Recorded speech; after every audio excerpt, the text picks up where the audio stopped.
বেকারত্বের বোঝা যখন গায়ে, তখন ছেলেটা রাতের অন্ধকারকে ভালোবাসে আর দিনের আলোকে ভয় পায়।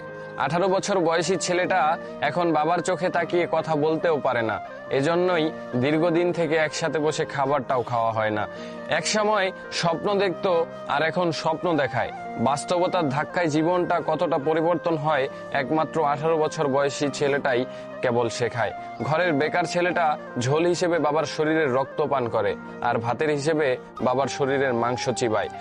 হঠাৎ করে নিজের কাঁধে দায়িত্ব দেখে হতাশায় পড়ে যায়। বয়ঃসন্ধিকালে শারীরিক পরিবর্তন ঘটে, বইয়ের মাধ্যমে আমাদের শেখানো হয়, তবে জীবন পরিবর্তনের গল্প কোনো উল্লেখ করা হয়নি। ব্যক্তির নিজেকেই কেন বুঝতে হয়, কাকেই বা প্রশ্ন করি, উত্তর তো আর মিলবে না। তবে হ্যাঁ, তোমরা ছোট যারা রয়েছো, বেকারত্বকে হেলাই মনে করো না। একটা অবাক করা বিষয় হচ্ছে, আমরা 18 বছর বয়সী ছেলেরা দেখাই ভালো আছি, ভালো থাকি, তবে মুখে ও মুখোশের আড়লে আমরা সবাই হতাশায় ভুক্তভোগী।